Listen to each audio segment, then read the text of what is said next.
Alright, task number 2 is to create a new article about the aquarium in our city. So let's go ahead and do that. Click on the New button. The Rodville Aquarium, you can of course call this anything you want. We're going to leave it uncategorized for now. And let's go over and grab the text that's been provided in the download file. We have an image to insert called aquariumimage.jpg, so let's go ahead and do that. Place your cursor at the top of your article because we're going to want it over here on the right hand side. Click the Insert Image button and let's upload that image. You've done this now a couple of times.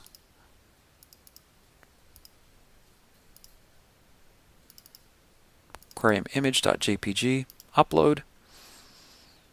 You'll notice that it's 1600 by 1200. Again, you'll want to make sure that you get your images to the size you want them before you upload them, because this is a 300 kilobyte file.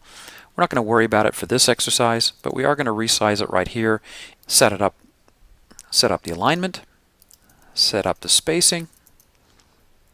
If you want different spacing in your margins, just uncheck that. If you want left to be 20 instead of 10, you can do that, and click Insert. And now we have 20 pixels here, 10 here, 10 here, and 10 at the top, and it's right justified. So that's step 1. The next step is to insert a video. Now we have no video player per se, and so that's a problem. So let's go ahead and click Save, and we need to download a video player. Now I'm going to recommend 2. I'm going to recommend Joomla Works All Videos, which works incredibly well, but it's just a video player that gives you a few options. The other one I'm going to recommend is All Videos Reloaded, which is far superior in a number of ways. It gives you the ability to include videos in module positions and a number of other options with lightbox effects and all kinds of things. Now, it really depends on what you want, but I encourage you to look at both of these. For today's exercise, we're going to use All Videos by Joomla Works because All Videos Reloaded doesn't install on a local host environment. If you want to use it, you'll need a live server to do so. So I've already downloaded it. Let's go ahead and install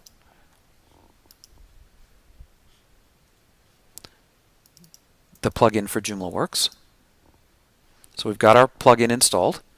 The next thing we need to do is upload the video to our site. Joomla Works needs or likes a videos folder and actually also needs an audio folder if you're going to upload any MP3s.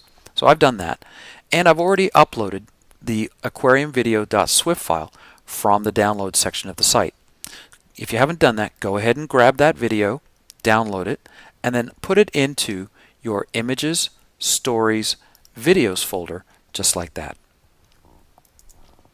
The next step then is to ask the video to play in our site. To do that, it's really simple. And this is one of the things I love about Joomla. Curly bracket, SWF, close curly bracket, the name of the file without the extension, curly bracket, /SWF. Now if this was an FLV, if this was a .mov, you would do it the same way. It would only replace the extension in these two curly brackets. And that's all you need to do. So let's click Save, go down, and wait a minute. It's not playing. What did I do wrong? Did I type it wrong? No. Here's a mistake that we all make. When we upload a new plugin, most times we have to come along and enable it. Now there's lots of little options in here that I'll let you play with, including size and display parameters and things like that. But now that it's enabled, I come back over, hit refresh, and I've got a video playing on my site. Now because this is a Swift file, it's going to repeat over and over and over again, which drives you crazy. If this was an FLV, it wouldn't do that. And there is no way to have a Swift file just play once without some different things going on. So that's how you embed a video in your article.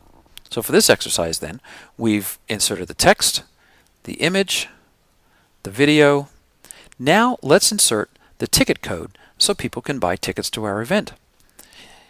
Over in your downloads area, you have the tickets code, and again, it's a JavaScript. Now, a couple of things here. The height and width are important. I know this is way, way too tall. because that would give me a height of 500. I know that actually needs to be around 150, so go ahead and change that. Select all. Now you already know how to do this. Go over to where? Modules. Click New. Custom HTML. Let's give it a name called Aquarium Tickets. Again, we need a new position, something that's not called by your template. So let's call this Aquarium Tickets. And you could just call it Tickets, but you might have more than one. Paste the code. Again, make sure your WYSIWYG editor is turned off. We've changed that to 150. Click Save. And now back in our article, we can go ahead down at the bottom and include the text called Load Position Aquarium Tickets. Hit Save. Hit Refresh. And the JavaScript to display our ticket information is now embedded in our article, ready for people to click register. That's exercise number 2. I'd encourage you to do that till you get it right. Play, mess around, change. This is all about you learning how to use JCE as an advanced editor. Feel free to take your time at this point to stop the tutorials and play for a while. We'll see you on the flip side.